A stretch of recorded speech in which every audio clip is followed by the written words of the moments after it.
Now, the music in my headphones tells me that it is time to go on the air and that my voice is broadcasting to, well, who knows who out there. Whether you're listening by podcast or by radio broadcast, whoever you're listening, you are more than welcome to what I hope possibly, perhaps, might become an award-winning episode of Disclosure from the Voice of Prophecy. My name is Sean Boonstra. I'm your host for the next 58 minutes and X number of seconds.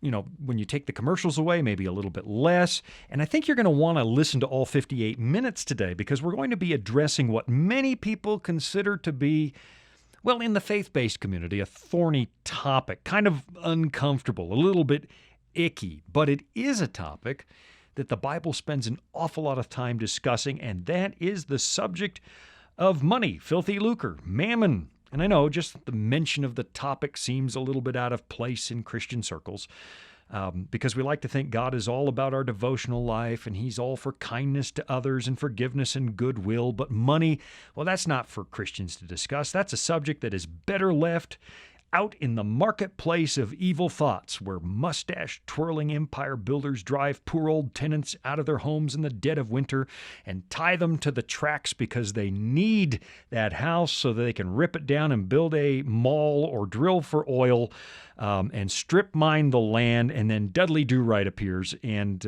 puts money out of its place. But you know, that is not the way. That is not the way that the Bible handles the subject of money.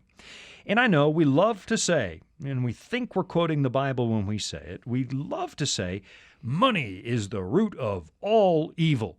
But if you actually go and read the Bible, you find the beginnings of that statement in 1 Timothy chapter 6. If you look at what it says, it never says that money is the root of all evil. What it says is the love of money is the root of all evil. So in other words, there really is an appropriate relationship between Christians and money.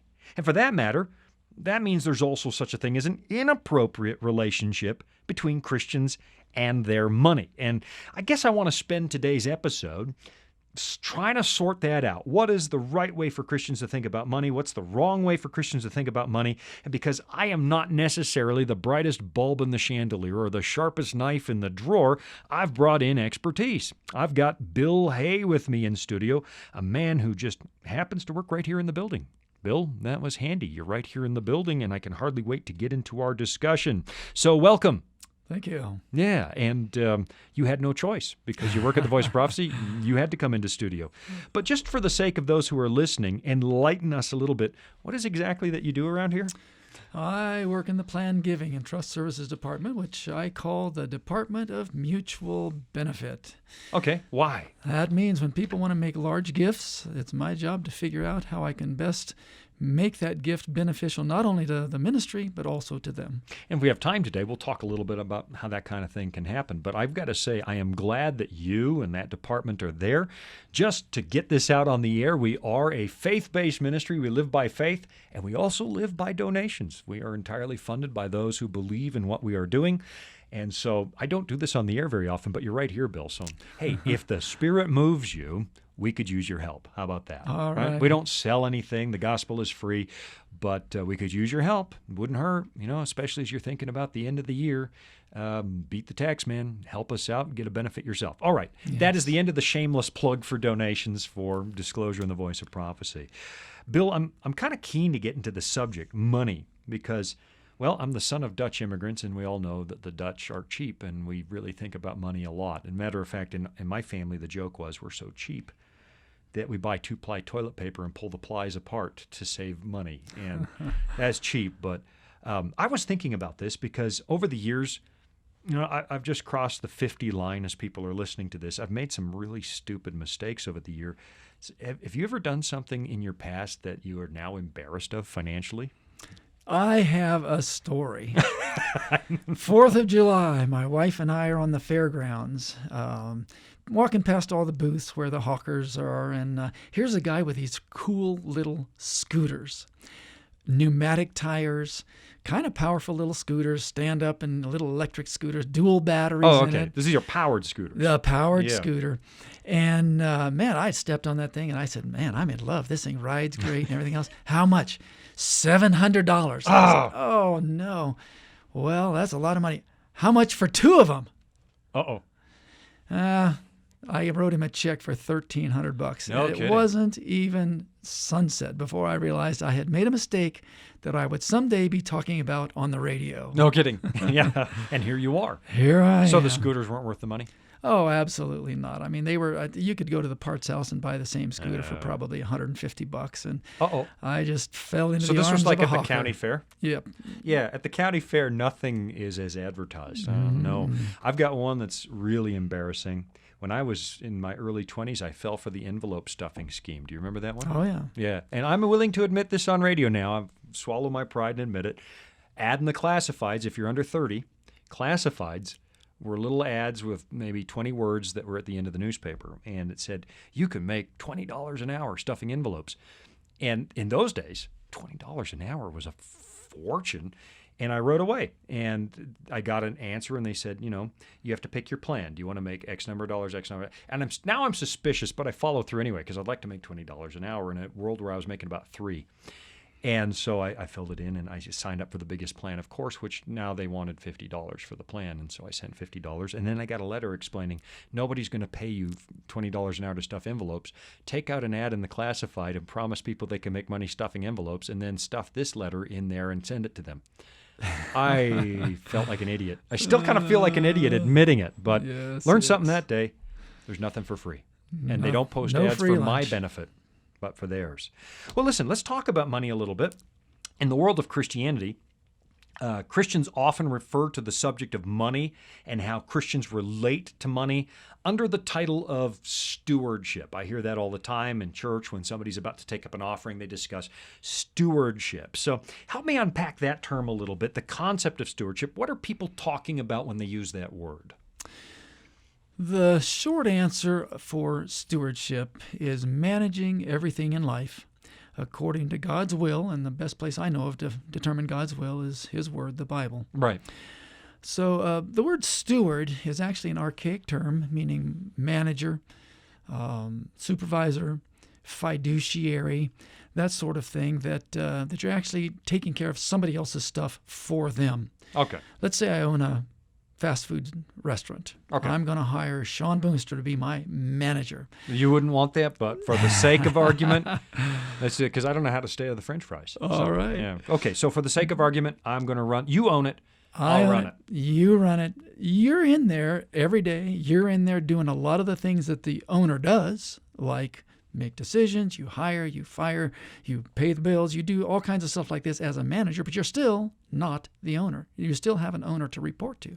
Sure. Okay, stick the word Christian in front of the word steward or stewardship, and you come up with, I'm simply a manager and God is the owner. I'm the steward, I'm the manager, and God really is the ultimate owner. He owns me. Right. He's loaned me my time on earth. He's loaned me the money I can spend. He has loaned me my children, my talents, my abilities.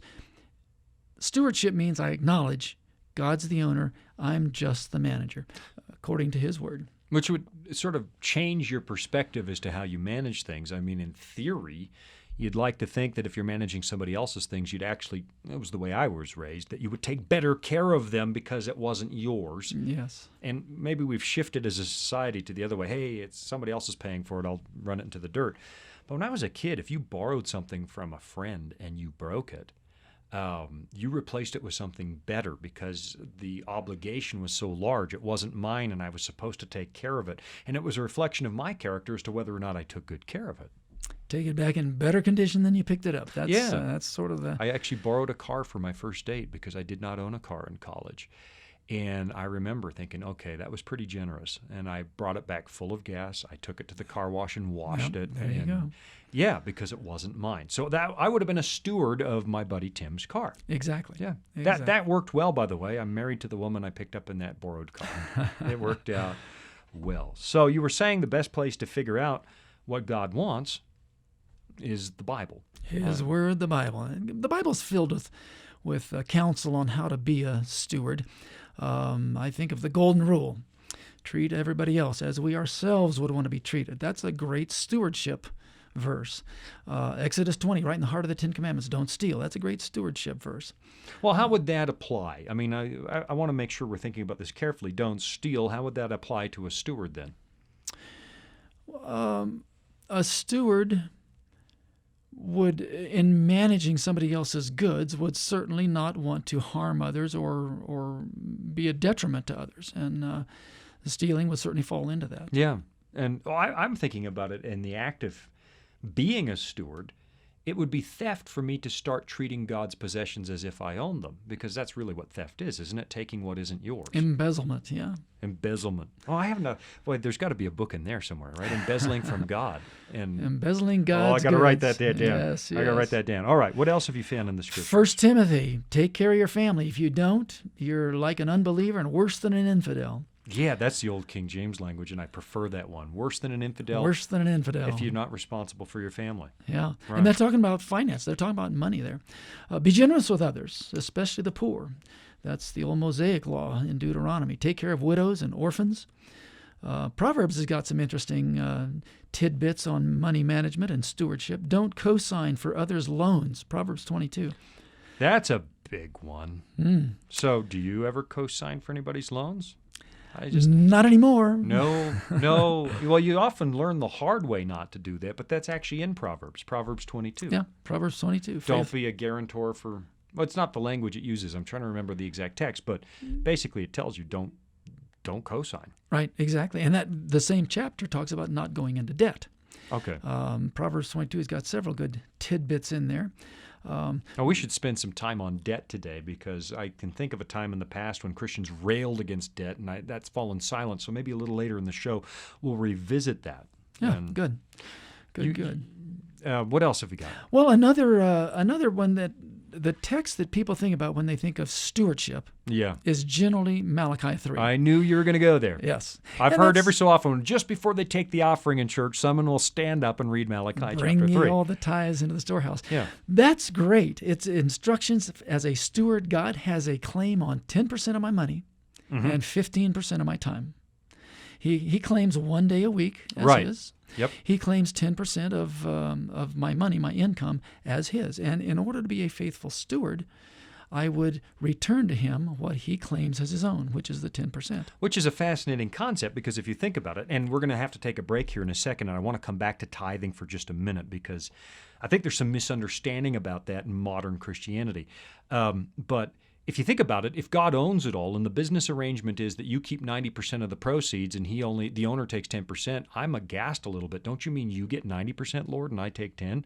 Because you own the joint? I mean, if you own the fast food restaurant and told me I get to keep 90%, I'd be, wow, I didn't put the capital in. Right. I didn't put the capital in. It's a good deal, and there's the music. So we're going to have to take a break, and when we come back, I'm sitting down with Bill Hay, and we're talking about Christians and their relationship to, well, I wanted to say filthy lucre. That's not the right word. We're going to disabuse ourselves of the notion that it is filthy lucre, but look at it as a tool and how that tool is best used in a Christian's hands. What does it mean to be a good steward? What does it mean to take care of the things that God has placed in your hands and to maximize them for both the kingdom and, frankly, for your family and for yourself? So we're going to take a short break. Go get a pen and paper, and get a Bible too, because we'll look at Bible passages as we go along.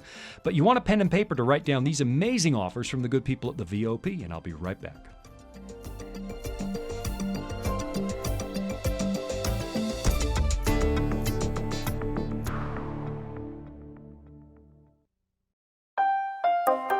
Are you searching for answers to life's toughest questions like, where is God when we suffer? Can I find real happiness? Or is there any hope for our chaotic world? The Discover Bible Guides will help you find the answers you're looking for. Visit us at BibleStudies.com or give us a call at 888-456-7933 for your free Discover Bible Guides. Study online on our secure website or have the free guides mailed right to your home. There is never a cost or obligation. The Discover Bible Guides are our free gift to you. Find answers in guides like, Does My Life Really Matter to God? And A Second Chance at Life. You'll find answers to the things that matter most to you in each of the 26 Discover Bible Guides. Visit BibleStudies.com and begin your journey today to discover answers to life's deepest questions.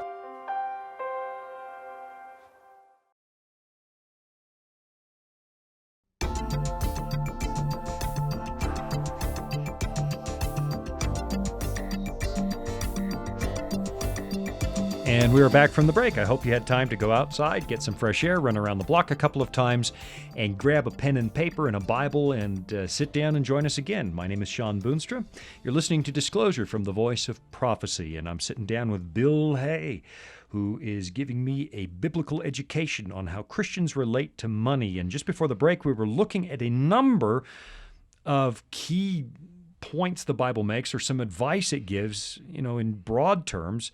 We're talking about that we are stewards, that we have been left to manage what actually belongs to God, and that the Christian doesn't believe they own anything, that it's all on loan to them from God. And just as we were going to the break, we were talking about the concept of tithe. We just touched on that, Bill. And so let's talk about that a little bit more, because Christians for a long time have talked about tithing, and maybe somebody out there doesn't know what it is. God has a claim. According to Malachi 3, he claims 10% of our income. He claims 15% of our time, and there is a very special blessing in that whole passage for people who are willing to sign on to the concept of stewardship, be a manager for God's goods. And that blessing is, I will open the windows of heaven and pour out so many blessings that you won't even have room enough to receive them. I'll tell you, I don't know what that looks like, but I want part of it. Oh, yeah. I do too. And what's interesting is that God knows, the very language that's used there in Malachi 3 indicates that God knows that this is not an easy thing for people who are basically self-interested. We all are. That's one of the definitions of, one of the things that makes us sinners, is that our number one priority is self. And so God knows right off the bat, it's going to be really hard for me to part with that 10%. And so he dares me. The language is a dare. Prove me now. That's the old King James, isn't it? Prove me now herewith to see if I will not open the... So he's saying, I know it doesn't make sense on paper, but I dare you to try this. So years ago, 30 or so now, I took the dare. I thought, all right. And that's not easy for a guy like me. It's like, okay, I deal in cash. I work for everything I've earned. It's mine, mine, mine. That's the human mentality. I'm going to let go of 10%. And you feel like, well, that's really generous. It's not that generous if you don't own it. So I did it, and here's what I've discovered. I mean, this is just testimony, Bill. Over the years, we've never stopped doing it. As a matter of fact, we started to give even more, because 90% is what you're left over with if you give 10 back to God. He owns it all, but he only asks for a remission of 10% of everything he enables you to earn. And I've discovered that when I kept 100%, I always wondered where the money was going to come from and how I'd meet the bills. But on 90%, there was money left over. Now, that doesn't make mathematical sense, but I'm not a wealthy man. When it says that it'll open up the windows of heaven, it didn't. I don't have a fleet of cars or a private jet or a summer cottage. I don't even have a camper. So I'm not a wealthy man, but I look back over the last almost 30 years, and I've never lacked for anything I needed, ever. And there's no explaining it, but somehow, I know people who make twice what I make, and they look and say, how are you getting by on this? It's giving God what he asked, and he opens the windows of heaven. I don't know how it's been for you, but that promise, he dared me to do it. I dared, and wow, I'll never stop doing that. The thing that people strive for more than anything else is not that cabin, and not that boat, and not that camper. It's contentment. It's happiness. It's, contentment with what you have. Right. And I believe that that's part of what God is giving us, that the wealthy man can't buy.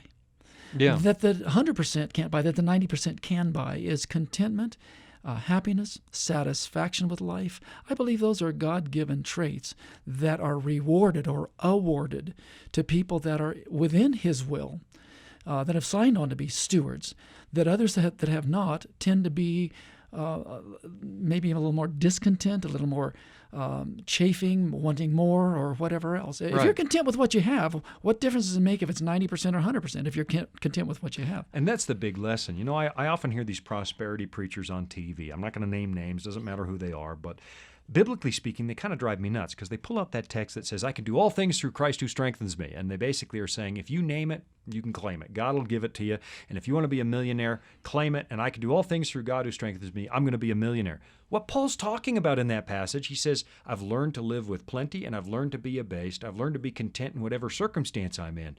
And the secret wasn't the money. The secret was the happiness, the contentment. Yes. I've got to say, Bill, that God has taken care of us. I can think of times in the very beginning when I know that my wife needed a new dress for some event that we're going to go to, and we're newlyweds, and there's not a lot of extra cash when you're newlywed, and we tithed, and suddenly things would happen. We'd get a check from the government saying we miscalculated how much we owed you on your tax return this year. I mean, when does the IRS ever go back and review your tax return to give you more? And it was exactly what we needed for the new dress, down to the penny. It's like God tapping you on the shoulder, saying, if you just trust me, I got you. Yes. I got you.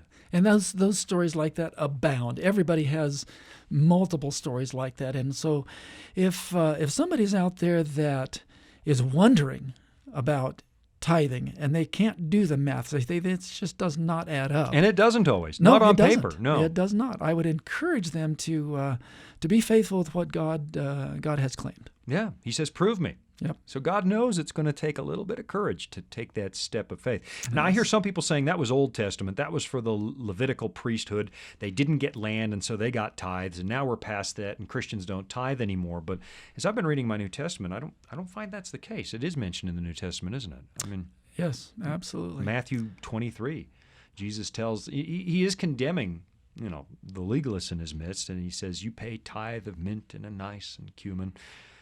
And before anyone thinks that Jesus is saying you don't have to pay tithe anymore, he says, what he's telling them is you neglected the weightier matters of the law, justice and mercy. And justice, so, yeah, yes. You're going through the motions, but you don't love God. And but before we dismiss the idea of tithe, he says you ought to have done that. Don't leave that undone, but you should be doing these other things as well. Yes. What is it? 1 Corinthians 9, Paul says those who live of the gospel have the right to eat of the gospel. So, your pastor's got a right to eat. Yeah. So, which is why I like the idea. Yeah, no, I like it too. And just so that we know, we're not preaching tithe today because Bill or I are paid out of tithe dollars. We're not. This is a self-funded ministry and so on. But I'd encourage you, don't ignore this blessing from God. This is so much more than just an obligation. Opening the windows of heaven and pouring out a blessing. Yeah, it really is. And if you want the greatest business partner in the world, why wouldn't you want God in charge of your books? Yes. How do you go wrong with that? The owner of the whole world, the creator of the whole world. Yeah. That's a good partner to have. Well, listen, Bill, once you understand everything that you have, everything in my house belongs to God. Well, first of all, it makes me think about what's in my house. Would God want to own this? No, I'm being serious. Like, would God really want to own this? That's a good question to put to yourself when you go shopping on Amazon. Does God want to own this? That doesn't mean you can't enjoy life, but once I understand that concept and that he's put me in charge of his possessions as a steward, I still have this tendency to want a little more money. I always want to make a little bit more. But now that I understand I'm in partnership with God, maybe I want more for a different set of reasons. Maybe it's not the boat or the camper, or I look at what God wants to accomplish in this world and I'm thinking, hey, he's given me a role to play in accomplishing what he wants to do, and I can participate. I hesitate to say I can help God because he doesn't need my help, but I can participate. He's allowing me to participate. So think about what I can do with the money that comes in. I could provide for my wife. I made a vow to her that I will care for you to the day one of us is gone. Right? A little more money means I could set that aside and she doesn't have to live in a camper eating cat food when she's older. Or I could make things happen that benefit the kingdom of God. Maybe my church wants to participate in outreach, that kind of thing. I'd love to have a little more money. So help me understand, how could I do that? How could I have more of God's resources? And I honestly mean that I'd like to put more into God's work and so on, but how could I increase the resources that I have at my disposal? How could I make sure that there's more money for the things that matter? Well, if I was to pick one thing that would probably help give more money at the end of the month, it would be to not pay interest. And, of course, interest gets paid when you're in debt. So staying out of debt is really the number one way to increase your disposable income. Oh, now you're stepping on toes, because in the West, don't we kind of assume debt is a part of life? We do. It's a cultural given now, but debt is a double whammy. It not only takes cash out of your pocket in the form of interest payments, it also obligates or commits future earnings, sometimes for houses, 30 years. I know that 30 years from now, X amount of my dollars is going to be taken out of my paycheck to pay for that house. So debt, you've got to pay the interest, and you also have to make the payments out of your paycheck. The average person today, in one study, has about $38,000 in personal debt. That's not including mortgages. 38 grand. 38,000 Wow. is the average personal debt, and And you're not talking a mortgage now. You're talking student other loans, debts. car loans, credit card debt, medical debt. Whatever debt's out there. The average is 38,000. The average credit card, now not the average person, but the average credit card has $6,500 balance. What? On that. Wow. $6,500 in balance. The average person pays about $1,150 a year in interest on credit cards. All right, so that's a key point right there. You said about $1,150 a year just in the interest Call payments. it $100 a month. Okay, so there's $100 a month, and people say, man, I just can't participate in the church. But if we didn't borrow as often, if you could get rid of $100 in interest payments, on your credit card, what could I do? When the church makes an appeal, we need pew Bibles. Man, I could provide 20 of those. Yep. Or, we're going to send a student missionary to Bali for a summer. I could commit to paying $600. I'll support that for 6 months. But right now it's being eaten up by my credit card. With no interest, you can do all that stuff. Some estimations are that we as Americans will pay somewhere in the neighborhood of $600,000 Okay, wait a minute. over a lifetime. That's in more interest. than the value of the average home. Exactly. Well, except maybe in New York or California. But here in sunny Colorado, that's more than the value of an average home gone. You could have had a house paid for if you'd avoided the interest payments on your credit card. Yes. Now, the $600,000 does include mortgage debt, credit card debt. Oh, it does. Okay. Student Okay. loans, So I misread that a little stuff. bit. Okay. No, but still, all it's a debt. phenomenal amount of money. The average American pays $600,000 in interest over their lifetime. So statistically, I'm probably going to die anywhere from 2 to 6 years sooner than my wife. What if I had $600,000 laid up for her after I'm gone? She's going to go on another 6 years. That's a comfortable income for my wife if I just avoid. I'm just thinking, man, and now it's too late for me to go back. I'm halfway through this field. I've blown the $300,000 already, but it's not too late to start now. Right. And get that interest out of my life. It really isn't. So the one thing, if you were to say, what one thing can I do to have more money at the end of the month, I would say get out of debt, stay out of debt, and that will avoid paying interest to the tune of the average of $100 a month. Wow. That's amazing. And I think about debt, and I know we're going to have to take another break. It's amazing how fast time goes when we're talking about something exciting like money. Christians used to rail against debt. I can point you to sermons from the 18th and even the early 19th and 20th centuries where preachers are warning their congregations, avoid this. This is not God's will for your life. So I think we'll revisit this a few minutes and talk more about debt, because debt is the one thing that seems to cripple so many people. And I want to examine that a little bit, and that's kind of an eye-opener on the credit card business. Man, if I could take back $100 a month, what does that mean? What does that mean for my kids' college education? What does that mean for my wife's retirement? And those kinds of things are for God's church. We're going to take a little break. I'm with Bill Hay. You're listening to Disclosure from the Voice of Prophecy. We're talking about Christians and how they relate to money. So we'll be right back after this.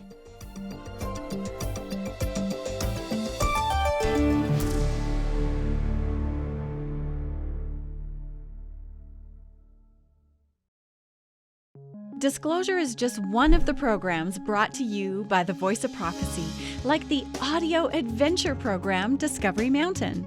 Discovery Mountain is a weekly Bible-based program for kids of all ages and backgrounds. Your family will enjoy faith-building stories with Jake Donovan, Mr. Simon, and others in this small mountain town. Each summer, campers visit Discovery Mountain, where they sing songs, learn about God, and reenact a Bible story with the help of drama teachers Miss Wendy and Miss Tamara. With 24 full episodes every year and programming every week, your family will have something uplifting to listen to every week. Listen to episodes on demand and watch video features from Director Doug at discoverymountain.com or on your favorite podcast platform. That's discoverymountain.com.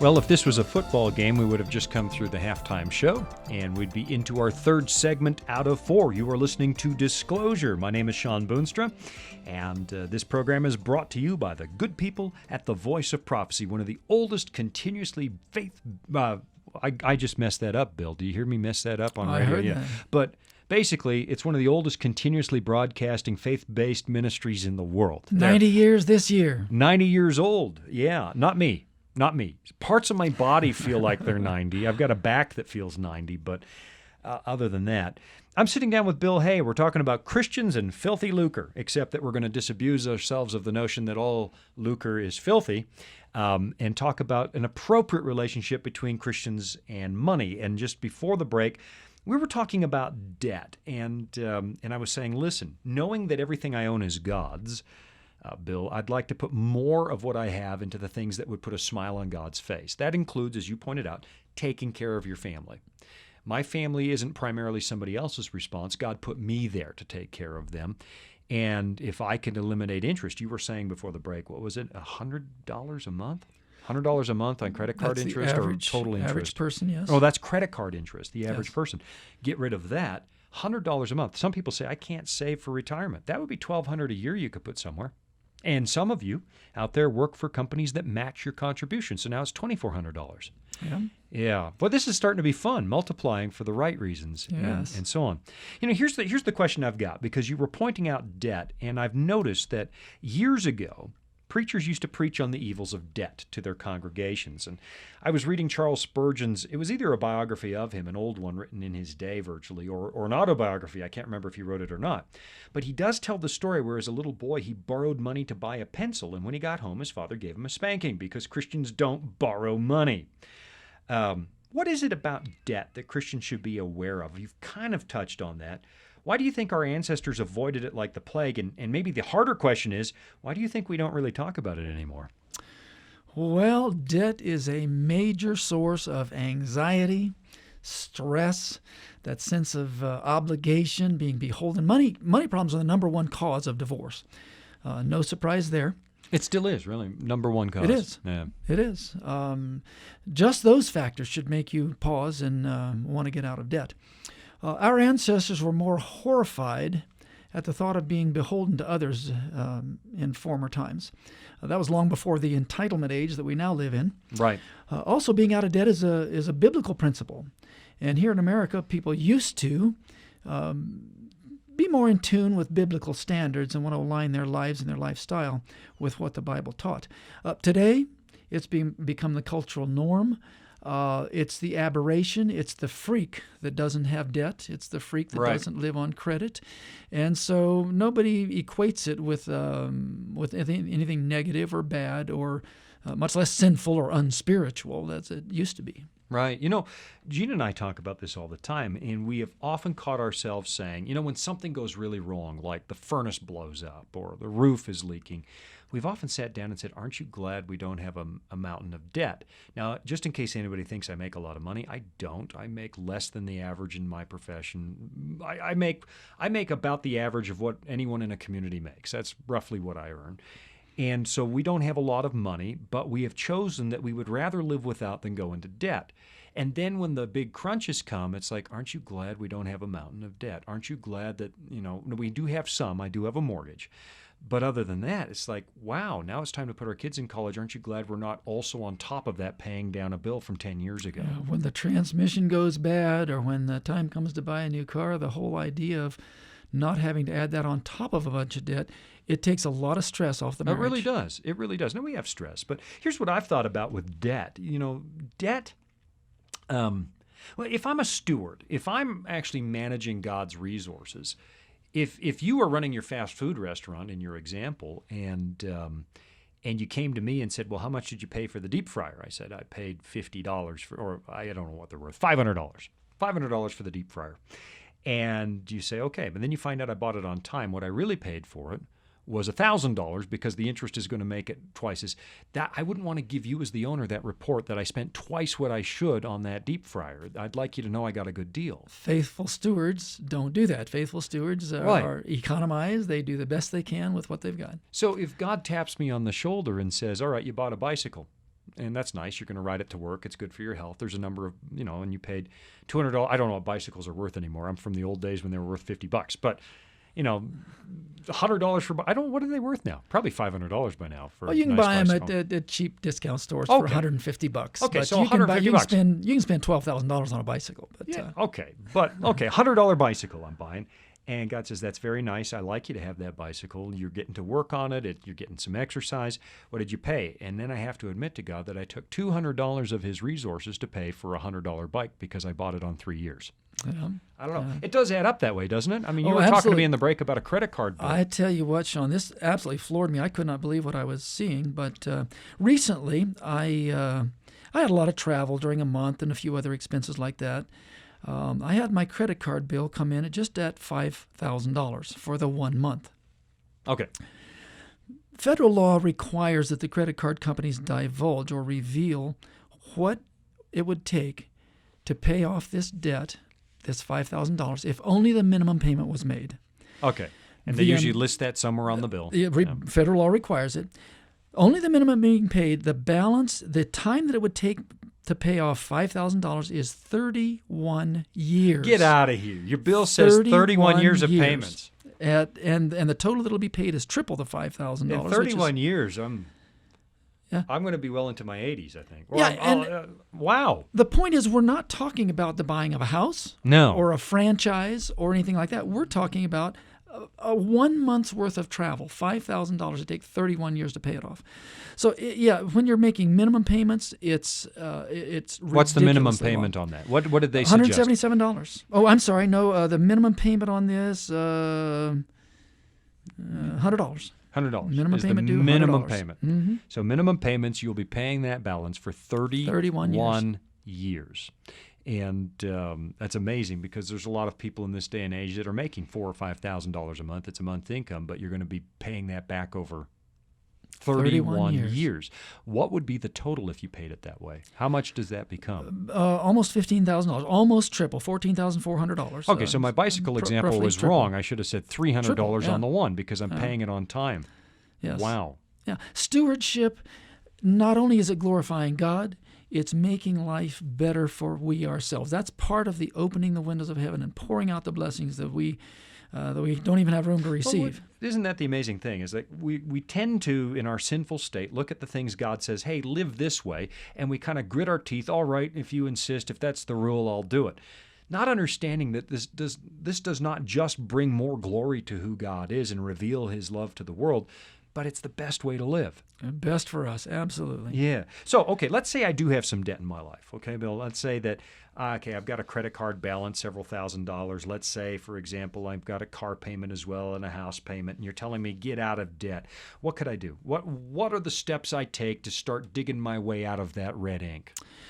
By far the best thing to do is to patch the hole before you begin bailing water. All right, unpack that for me a little bit. All righty. What you do is you quit getting further. You quit digging your hole deeper. You shred those credit cards. You just make a vow that you're going to live on what you have. Literally shred them. You're talking, that's not figuratively. Literally get rid of shred them. Literally shred. You cease to carry them, cease to have them. A lot of people, a lot of people are thinking, I know I can hear it in their heads right now. How do you live without a credit card?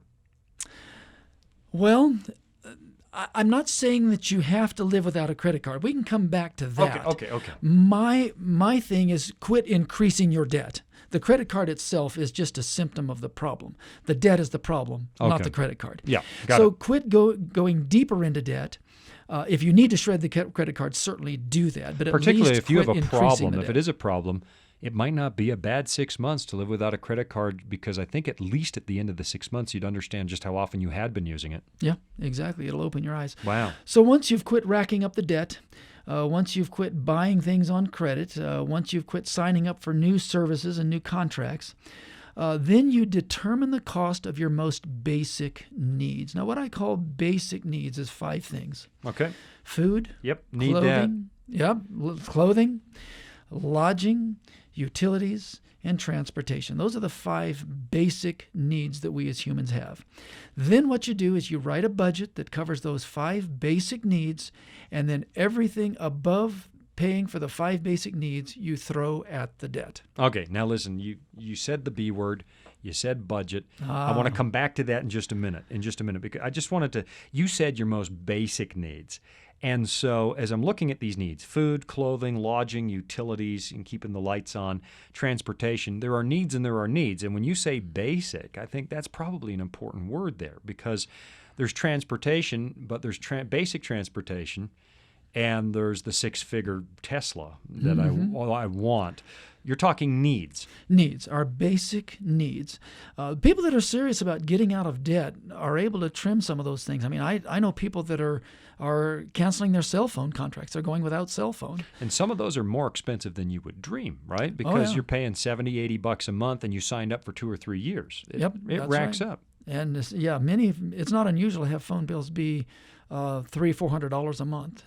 That's an awful lot of money. It's not. Yeah, and it doesn't fall into the basic 5 things. Now, I will, in all fairness, say that communication is one of the things that I would be one of the first things I'd sign up for after I got out of debt. But if you have to get rid of your cell phone to do it, it's not one of the 5 basic needs. Well, one of the things that can be done nowadays is, I'm not particularly addicted to television, but why are you paying $100 a month for cable? You can, for $60, buy a box that plays a lot of great Christian programming or basically gets you your news and whatever you want, and quit paying bills. I disconnected our home phone line. I don't have a landline anymore, because why was I renting a phone? Remember renting telephones from the phone company and stuff? Yes. There's a lot of places to do this, but the other one was, the other day, I'm a huge fan of dollar stores. I go in there, and I went in there, I needed to buy shampoo, hand soap, paper towels, and I filled 2 bags for $6 with exactly the same product that came from the big supermarket at 6 and 7 times the price. Right. Yeah, so basic. What do you actually need and what do you actually want? Okay, so now you said the B word, and we're going to have to take a break in a moment, but let's take a look at budgets for just a minute. And I know that someone out there is going, oh, that's a lot of work. I'm going to change the station. Let's talk about budgets. We're going to run out of time, aren't we? It's like a minute to the break, but this would be a phenomenal segment. I don't want to spend very much time on budgeting, because there's a lot of good information out there online. There's a lot of good books written. There's just a lot of stuff out there. But let me just say this. The budget is not like a weight loss diet where you walk around hungry and miserable all the time, where you're totally depriving yourself. Every bite you take, you feel guilty about. You feel nothing but guilt. You feel nothing but inadequacy and all that sort of stuff. The budget is not like that. Okay. Well, let's come back. They're playing the music, which means that I have burned through my budgeted time. See how I did that? See how I did that, guys? That's how a consummate broadcasting professional segues to the commercial, or at least flukes out once in a while. I'm sitting down with Bill Hay. We're talking about Christians and money, and we've barely scraped the surface on this, Bill. I think we have, but we're getting some good material here. Get out of debt. Live by a budget. We're going to take a little break, and we're going to come back to the B word. We're going to come back to budgeting and what that could do for making you a better steward of the resources God has blessed you with. We'll be right back after this message.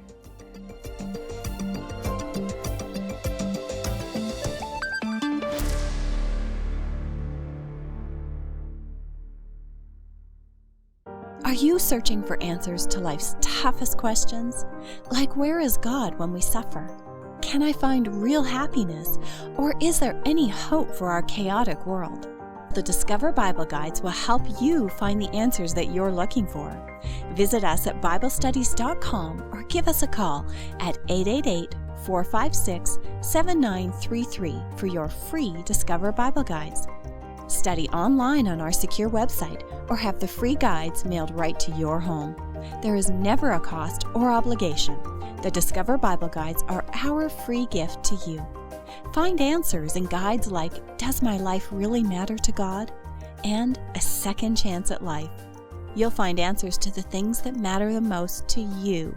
Visit BibleStudies.com and begin your journey today to discover answers to life's deepest questions.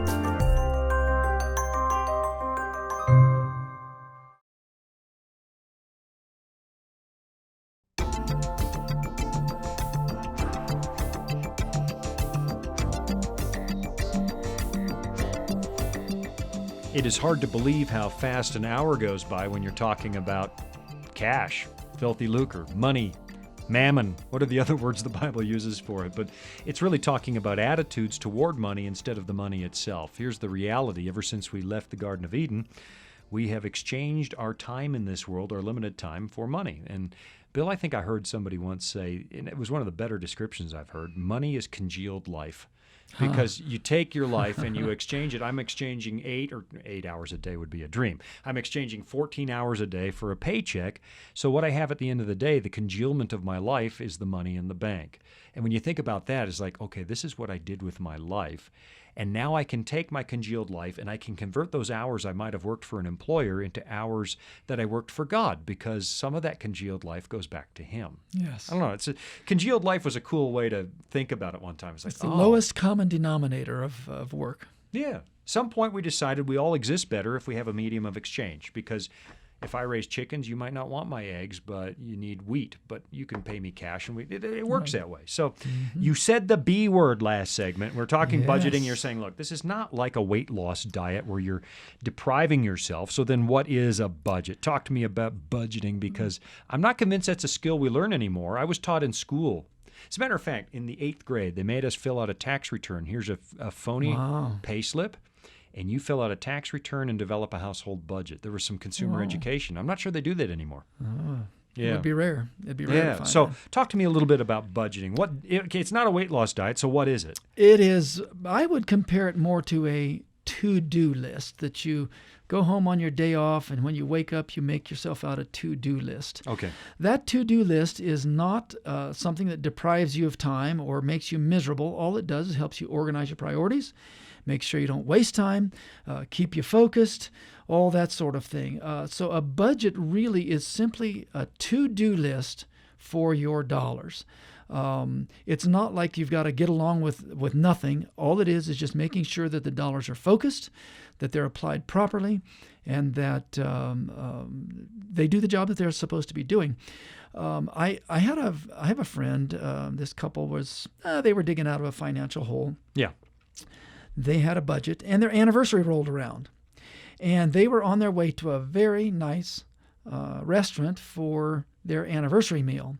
And the lady expressed to her husband, I feel guilty. I know that we have some financial needs, and yet we're going to a restaurant. We're probably going to drop $75 tonight for the two of us to go out Yeah, in a to nice eat. restaurant, it doesn't take long to get there. Yeah, exactly. And he was the one that was, in this couple, he was the one that did the budget. He said, look, don't worry about this. It is in the budget. Nothing is going to go unpaid. Nothing's going to be problematic. This, going out and spending $75, the fact that it's in the budget means that it's justified, it's planned for, and it's a priority. And so now she could sit back and relax and enjoy her nice anniversary meal because they had a budget. Right. There's Now, some security behind it. Exactly. If the dollars were all just flying out the window, and there was no real control, no real anything else, out of desperation, you wouldn't want to go out to eat because you didn't know what would be overlooked or not paid as a result of this anniversary meal. But because there was a budget, now all of a sudden, it's in the budget. We can do this now. It gets a little more complicated budgeting. I remember I had a budget written out when I was a single man, and that was pretty easy. I'm the only one that's draining the budget. Right. Then suddenly you get married, and then you have some children, and suddenly the dollars are going out in the corner. You're leaking in places you didn't. The budget helps you realize, am I leaking? Hemorrhaging might be a better word. My wife and I had developed a rule finally that, and this might sound foolish and silly to some, but if any one of us was about to spend $50 or more, we placed a phone call to the other. Hey, is this in the budget? Idea. I'm about to buy, a new pair of jeans. Should I get the $30 ones or the $40 ones?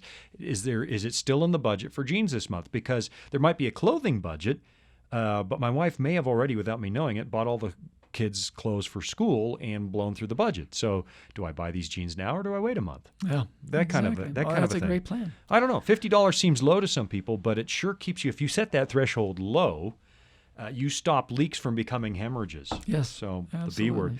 You mentioned credit cards. I want to get back to credit cards because they're really the bane of existence in the Western world, I think.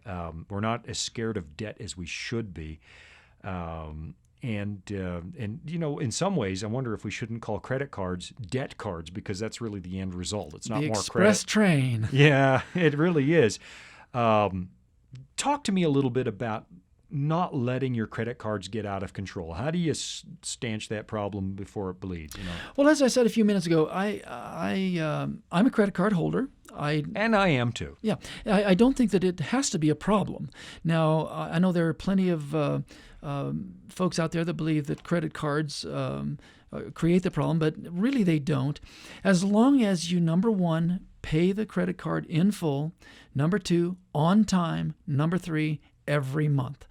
So never carry a balance. Never carry a balance. At the end of the month, it's a zero balance after you've pay it in full. If you find the time, if you come to the time where you are having to carry a balance from month to month, you're beginning to get into trouble.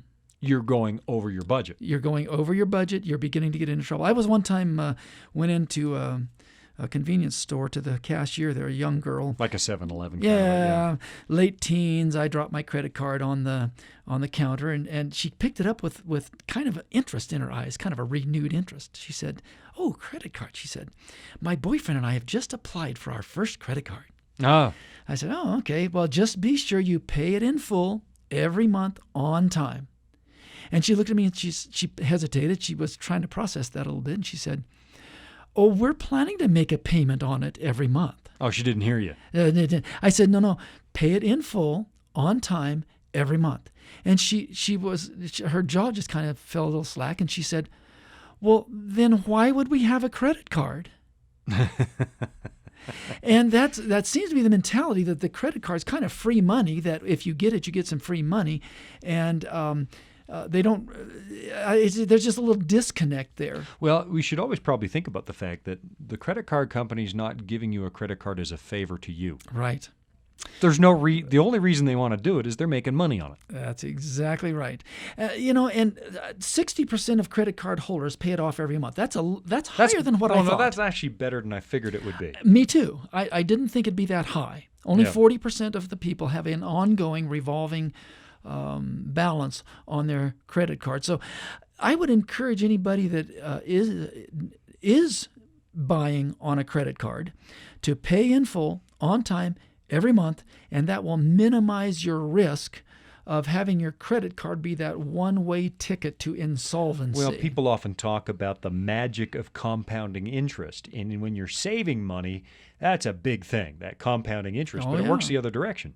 The eighth wonder of the world all of a sudden becomes a real problem for you. Yeah, no, it can work the other way. Every time you don't pay it, the debt gets bigger, and then the interest becomes more, and then that compounds and snowballs until suddenly you realize I can't pay it. Right. Exactly right. All right, so you say minimize the risk. What are the other risks of using a credit card? Well, you can pay in full on time every month, and still there are some risks out there of having a credit card. So I just want to lay it out there that, yes, I do own a credit card, but there still are some risks and unexpected things that come down the pike. It seems like once every 2 or 3 years, something happens that I don't get my bill paid during the month. I mean, that's just all. Time got away on you. You were traveling. I was out of the country. Yeah. I thought I had done it, and I hadn't. I hadn't hit the go button on the pay, the bill pay of the bank or whatever.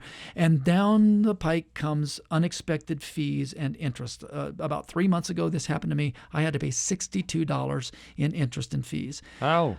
Yeah. Ow. And there's a dinner out. That hurts this tightwad terribly.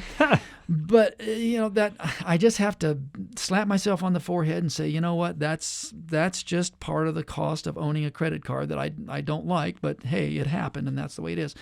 So the risk is unexpected fees coming down the line. The other thing is that we subconsciously buy more if we're buying on credit cards than if not. One time I was overseas and walked past a chocolate shop there. And I thought, I was in Tokyo, Japan. And I said, Japanese chocolates. This would be great. I'll take some chocolates home for Sherry. Yeah. They were $8 a box. And I said, well, that's a cool gift. $8 isn't all that much for a nice gift for my wife when I get back home. No. If you're getting away with $8 on a homecoming gift, that's pretty good. I'm a tightwad. Yeah. No, you're making my blood pump with that. So I said, you know what? But I don't have any cash. I don't even have any Japanese yens. I guess I need to put it on my credit card. But you know what? $8 on a credit card with all the foreign exchanges and all the everything else. I shouldn't do that for just $8. Maybe I'll get 2 of them. Well, I walked out with 3 boxes of Japanese chocolates. If I had had cash, I'd have spent $8 on Japanese chocolates. Right. Since I had a credit card, it just didn't seem right. The percentages kick in. Oh, and the percent of the exchange fee and everything else is going to kick in and eat a bunch of this up. So I might as well buy 3 of them instead of just 1 of them. So I ended up spending triple just because I was putting on a credit card. And that's one of the things that we have to deal with as credit card users. Just beware of unexpected fees and interests, and keep a tight rein on yourself that you don't spend more than you would have otherwise. Yeah, I think there's another factor there with unexpected spending. Nobody keeps a perfect ledger in their mind. And so if I'm living on a budget, I might think I know where I am in the gift department for this month. And so, I can get the 3 boxes of chocolates. And so I get them on the 2nd of the month. And then on the 5th of the month, I don't even remember that I just did that. You don't really know until the bill comes in whether or not you're hitting your budget or not. Not if you're not carrying a ledger around with you. Right. And there's something. Remember the old envelope system? Oh yeah. I don't know if it's people not so are still old. doing It's that. alive and well. Yeah. So you take your budget and you get it in cash and you put it in envelopes. This much for housing, this much for food, this much, and you have a visible record of how close you are to the end of your budget on each of those things. And I wonder if there's not a place for that still. Oh, in this day and absolutely. age. No question about it, especially for beginners on budgeting. People that are just getting started using a budget might really benefit from that envelope system.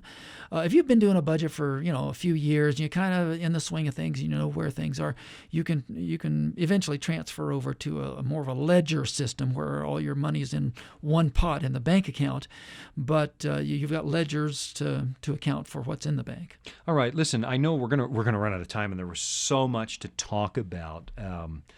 Is there such a thing? Let me revisit credit cards. We've only got 2 minutes left, but I've got daughters in college, and they're saying they're offering me a credit card. Should a kid get a credit card? We've got 2 minutes left. They're graduating college next year. Should they get a credit card? Here again, I will say that I don't think that the credit card is the problem. I think it's the inability to understand the workings of a credit card, the ability to control your expenditures by using a credit card. That's what the real problem is. So I don't know that a 19 or 20-year-old really has the wherewithal to comprehend some of the issues. Well, they don't know how much life is going to cost quite yet. Oh, exactly. One of my coworkers came in one time. He was all agitated. He was about 20 years old, just gotten married. And he came in all agitated to talk to his mom, the lady that was working for me. He said, "Mom, did you know that toothpaste costs money?" Yeah. So, yeah. Yeah. At some point, unfortunately, we live in a world where you're going to have to establish some kind of credit or you can't rent an apartment, when you're getting started. And so it's kind of but generally speaking, we've been talking about stewardship. And I think the big idea here again is that life is just better when you remember you don't own anything. Yes. And that it all belongs to God, and that He has privileged you to manage what belongs to Him. And at the same time, He's guaranteed that your needs, and we're not talking wants, right? But needs will be met. Bill, yes. I know that you also help people with estate planning and how to get ready for when you don't have a steady income and those kinds of things down the road. How can people reach you really quickly? I hear the music, so... Bill@vop.com is the...